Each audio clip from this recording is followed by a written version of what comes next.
Hi guys, welcome to crick chat with Venkatesh. Imran ఖాన్కి పాకిస్తాన్ జైల్లో చాలా అతన్ని ఇన్హ్యూమన్గా చూస్తున్నారు. అతని ఆరోగ్యం బాగా దెబ్బతింది. అతనికి ఎక్స్పర్ట్స్ చేత మంచి ట్రీట్మెంట్ ఇప్పించండి, మెడికల్ ట్రీట్మెంట్ ఇప్పించండి అని చెప్పి 14 మంది ఫార్మర్ ఇంటర్నేషనల్ క్రికెట్ క్యాప్టెన్స్ ఒక లెటర్ పాకిస్తానీ ప్రైమ్ మినిస్టర్ రాశారు, ఒక ఓపెన్ లెటర్. దాని గురించిన వార్తలు మీరు కూడా వినే ఉంటారు. ఇమ్రాన్ ఖాన్ ఎవరో మీకు తెలుసు, అంటే పాకిస్తాన్ క్రికెటర్గా తెలుసు, పాకిస్తాన్ క్యాప్టెన్గా తెలుసు. But is more than a captain, more than a cricketer. Is an iconic figure. ఒక దేశానికి ఒకరు లేదా ఇద్దరు ఐకానిక్ ఫిగర్స్ ఉంటారు. ఇండియాకి చూస్తే మీరు అమితాబ్ బచ్చన్, సచిన్ టెండూల్కర్ అనుకోండి, వాళ్ళు ఐకానిక్ ఫిగర్స్. వాళ్ళిద్దరికి కలిపిన కంబైన్డ్ ఇమేజ్ ఎంత ఉంటుందో పాకిస్తాన్లో ఇమ్రాన్ ఖాన్కి అలా ఉంటుంది. It was such a massive personality in Pakistan. Jahangir Khan ఇంకొక స్పోర్ట్స్ మన్ ఉండేవాడు, అంటే అతను స్క్వాష్ ఛాంపియన్, కానీ అదంత ఫేమస్, అంత పాపులర్ స్పోర్ట్ కాదు. ఇమ్రాన్ ఖాన్ చాలా గ్రేట్ ఇమేజ్, గ్రేట్ ఫాలోయింగ్ ఉన్న క్రికెటర్.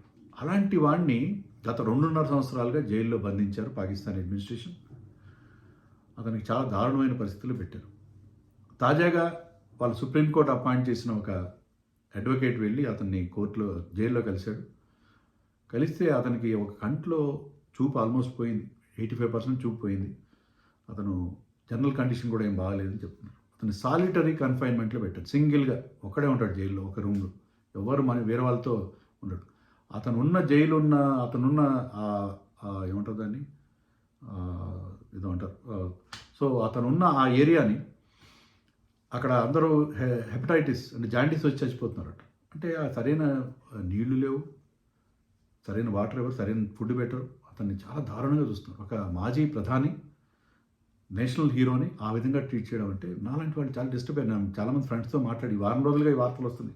ఏంటి ఇమ్రాన్ ఖాన్ పరిస్థితి ఏంటి? ఆ మధ్య అతను చనిపోయాడు జైల్లో అని కూడా న్యూస్ వచ్చింది. సో అంత దారుణమైన పరిస్థితులు ఉన్నాయి పాకిస్తాన్లో. అది ఒక దేశమైనా, అక్కడ అడ్మినిస్ట్రేషన్ అయినా, అక్కడ ఏమైనా ఉన్నారా? అక్కడ అసలు ప్రభుత్వం కానీ, రూల్ ఆఫ్ లా, న్యాయం, చట్టం ఏమైనా ఉన్నాయి అక్కడ? సో ఈ ఇనిషియేటివ్ ఎవరైతే తీసుకున్నారో, ఐ థింక్ దీంట్లో ఆ 14 మంది ఇంటర్నేషనల్ క్యాప్టెన్స్లో మన కపిల్ దేవ్ ఉన్నాడు, సునీల్ గవాస్కర్ ఉన్నాడు, క్లైవ్ లార్డ్ ఉన్నాడు, స్టీవ్ వా ఉన్నాడు, Greg Chappell, Ian Chappell, Mike Brearley, Belinda Clark women captain, చాలామంది ప్రముఖులు అందరూ కలిసి ఈ అప్పీల్ చేశారు.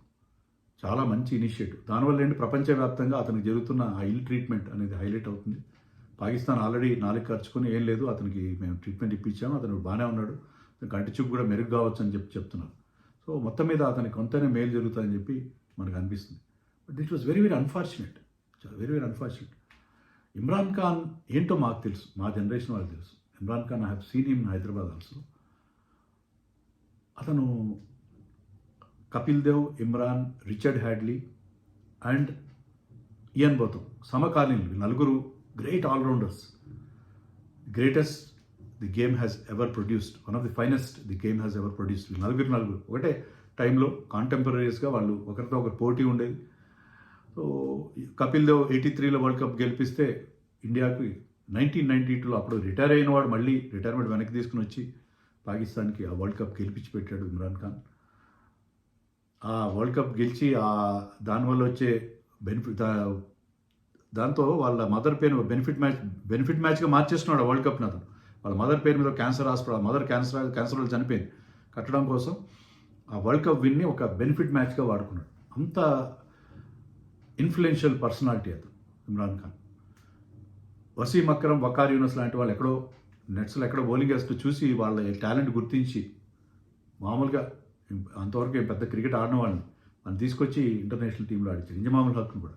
So they all owe their career to Imran Khan.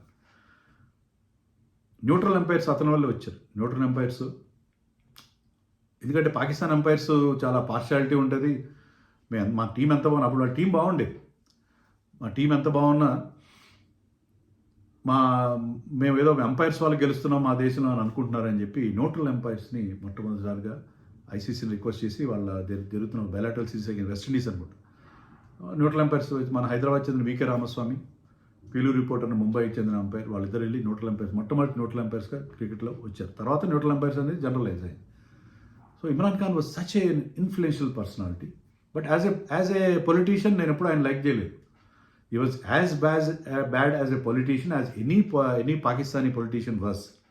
అంత దారుణంగా అతను ఆక్స్ఫర్డ్ ఎడ్యుకేటెడ్, ప్రపంచవ్యాప్తంగా క్రికెట్ ఆడాడు, ఒక ఇంగ్లీష్ ఉమెన్ని మ్యారేజ్ చేసుకున్నాడు. సో అతని ఏమంటారు, అతని అవుట్లుక్ చాలా బ్రాడ్ అని అవ్వాలి, అలా అవ్వలేదు. అంటే అవి ఉండొచ్చు కానీ చాలా ఫండమెంటలిస్ట్గా మాట్లాడాడు యాజ్ ఎ పొలిటీషియన్. తహరీక్ ఏదో ఇన్సాఫ్ ఏదో పార్టీ పెట్టాడు. పార్టీ పెట్టిన తర్వాత ఎంత ఫండమెంటలిస్ట్గా, ఎంత యాంటీ ఇండియా స్టాండ్ తీసుకుని, ఎలాగైతే మిగతా పొలిటీషియన్స్ ఎలా మాట్లాడతారో, అంటే చదువుకోని వాళ్ళు, సరైన ప్రపంచాన్ని చూడని వాళ్ళు ఎలా మాట్లాడారు, ఆ రకంగానే మాట్లాడేవాడు ఇమ్రాన్ ఖాన్ కూడా. అది ఎవరికీ నచ్చదు. అతను చేసిన పీరియడ్లో కూడా యాంటీ ఇండియా సెంటిమెంట్, ఇండియాకి ఎప్పుడు he was never a friend for India. ఇండియాలో ఎన్నో సంవత్సరాలు కాకపోతే ఎన్నో రోజులు ఇండియాలో స్పెండ్ చేశారు. ఎప్పుడు ఇండియాలో వకార్ యూనస్, వసీం అక్రమ్, మనోహర్ దగ్గర ఇప్పుడు ఇండియాలో ఉండేవారు. చాలామంది ఇంటర్నేషనల్గా ఇండియాలో ఉంటారు. అతను కూడా ఎన్నోసార్లు ఇండియాలో ఉండి కూడా ఇండియాతో సత్సంబంధం like Gavaskar, Kapil Dev were great friends. అయినా కూడా ఇండియాతో ఎప్పుడు, అంటే అతని పొలిటికల్ కంపల్షన్ ఏమో ఇండియాతో ఎప్పుడు నెగిటివ్గానే యాంటీ ఇండియా స్టాండే తీసుకున్నాడు. సో అతని పొలిటీషియన్గా ఎవరు అప్రిషియేట్ చేయరు అనేసి క్రికెటర్ అతనికి, అంటే ఒక ఇన్హ్యూమన్ కండిషన్స్ ఏంటా పరిస్థితి. ఇప్పుడు మేము హిస్టరీలో చదువుకున్నాం, ఔరంగజేబ్ సక్సెషన్ వాళ్ళ తండ్రికి ఎప్పుడైతే ఆరోగ్యం, షాజహాన్కి ఆరోగ్యం దెబ్బతిందో వాళ్ళ దగ్గర వారసత్వ పోరు మొదలైతే వాళ్ళ బ్రదర్స్ని కొంతమంది చంపేశాడు, కొంతమంది జైల్లో పెట్టాడు. జైల్లో పెట్టిన వాళ్ళని స్లో పాయిజన్ ఇచ్చి చంపించేశాడు అని మేము హిస్టరీలో చదువుకున్నాం. పాకిస్తాన్ వాళ్ళు అలాగే చేస్తున్నారు. ఎందుకంటే అతన్ని చంపేద్దాము, ఆల్రెడీ నేను చెప్పినట్టుగా చనిపోయినట్టు కూడా ఒక న్యూస్ వచ్చింది, జైల్లో చనిపోయాడని చెప్పి. సో అతను చంపేద్దాము అనే ఒక ప్రయత్నం చేస్తున్నారు వాళ్ళు. ఎందుకంటే ఇమ్రాన్ ఖాన్కి ఇన్ఫ్లుయెన్స్ ఉంది. బయటకు వస్తే ఇప్పుడు ఏదో నేను ఇమ్రాన్ సపోర్ట్ చేస్తున్నాను కాదు, ఈవెన్ అర్నాబ్ గోస్వామి లాంటి వాళ్ళు కూడా అతను సపోర్ట్ చేస్తున్నారు. అర్నాబ్ గోస్వామి ఏమంటాడంటే, ఇమ్రాన్ ఖాన్ కనుక జైలు నుంచి బయటకు వచ్చి ఎలక్షన్ కంటెస్ట్ చేస్తే ఇమీడియట్గా ఇప్పుడున్న నవాజ్ ఏంటి అతని పేరు, అతను ఇప్పుడున్న ప్రైమ్ మినిస్టర్ వెళ్ళిపోతాడు, బయటకి ఇంటికి వెళ్ళిపోతాడని చెప్పి. సో అతని ఇన్ఫ్లుయెన్షియల్ క్యారెక్టర్ కాబట్టి పాకిస్తాన్లో అతను ఇమేజ్ని బట్టి అతను జైల్లోనే చంపించేద్దామని, ఎంత క్రూరమైన, అంటే ఇంకా మనం ఏదో మధ్యయుగాల్లో పోతున్నామేమో అని అనిపిస్తుంది. సో అంటే ఇప్పుడు అంత ఇన్ఫ్లుయెన్షియల్ ఫిగర్, ఇప్పుడు మన ఇండియాలో ఒకరోజు మీరు సచిన్ టెండూల్కర్ను, అమితాబ్ బచ్చన్ ఫర్ ఆర్గ్యుమెంట్స్కి కంసే జైల్లో పెట్టండి, లేకపోతే అతని మీద ఏదైనా ఒక ఆరోపణ చేయండి, దేశం అంతా అట్టుడికిపోద్ది కదా. మరి పాకిస్తాన్లో ఎవరు మాట్లాడట్లేదు. అంటే అక్కడ అంత నియంతృత్వం ఉందా, అంత అంటే కనీసం వాళ్ళు నోరెత్తి మాట్లాడే పరిస్థితి లేదా?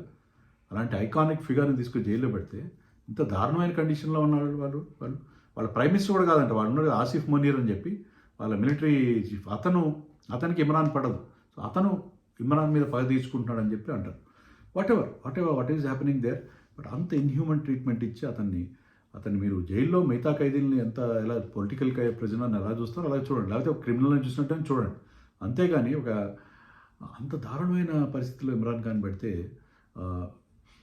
దానికి I appreciate Kapil Dev and Gavaskar. ఎందుకంటే వాళ్ళు ఇమ్రాన్ ఖాన్ని సపోర్ట్ చేసి ఒక పాకిస్తాన్ని సపోర్ట్ చేస్తామని చెప్పి మన వాళ్ళు ట్రోల్ చేసే అవకాశం ఉంది. అయినా ఒక మిత్రుడుగా, ఎందుకంటే వాళ్ళు they have that mutual respect.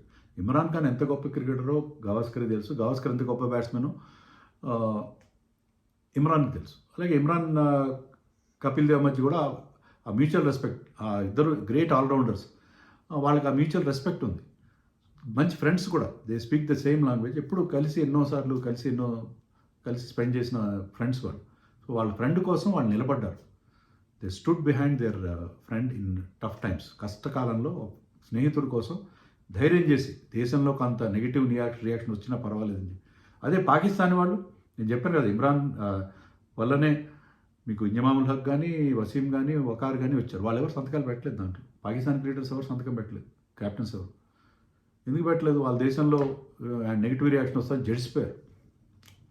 Social మీడియాలో వకార్, వసీం, ఈవెన్ అఫ్రీది ఇమ్రాన్కి మంచి ట్రీట్మెంట్ ఇవ్వాలని ఏదో విజ్ఞప్తి చేశారు, కానీ ఇలాగ ఇంటర్నేషనల్ లెవెల్లో వెళ్తున్న దానికి సంతకం పెట్టడానికి జడిసిపోయారు వాళ్ళు. సరే, వాళ్ళ కంపల్షన్స్ వాళ్ళకు ఉంటాయి. అలాగే ఇమ్రాన్ ఖాన్ ఆ రకంగా బిహేవ్ చేయడానికి అతని పొలిటికల్ కంపల్షన్స్ అతనికి ఉన్నాయి. కానీ ఇమ్రాన్ ఖాన్ లాంటి ఒక క్రికెటర్ని, ఒక నేషనల్ హీరోని ఈ విధంగా ట్రీట్ చేయడం అనేది చాలా దారుణమైన విషయం. దీన్ని మొత్తం ప్రపంచం అంతా కూడా ఖండించాల్సిన అవసరం ఉంది. సో మీకు ఇది నచ్చుతుందో లేదో నాకు తెలియదు. నేనేదో ఇమ్రాన్ ఖాన్ని వెనకేసుకురావడానికి చేయట్లేదు. Imran Khan as a cricketer I still like him, I respect him a lot. As a politician I to hate him. But అతనికి ఇస్తున్న ఆ దారుణమైన ట్రీట్మెంట్ని మనం మనుషులుగా, అంటే మినిమం మానవ హక్కులు అనేవి ఉండాలి కదా, ఎవరైనా కానివ్వండి, అంత ఇన్హ్యూమన్గా ట్రీట్ చేసి సాలిటరీ కన్ఫైన్మెంట్లు, మేము చిన్నప్పుడు సినిమాలు చూసేవాళ్ళు, గ్రేట్ ఎస్కేప్ అని చెప్పి స్టీవ్ మెక్విన్ పాపియాన్ అనే సినిమా వచ్చింది, దాంట్లో ఇంగ్లీష్ సినిమాల్లో సాలిటరీ కన్ఫైన్మెంట్లో పెట్టేవారు, చీకటి గదుల్లో పెట్టేవారు. అలాంటి జైల్లో పెడితే ఏంటి వాళ్ళ పరిస్థితి? సో అది చాలా అమానవీయమైన పరిస్థితి.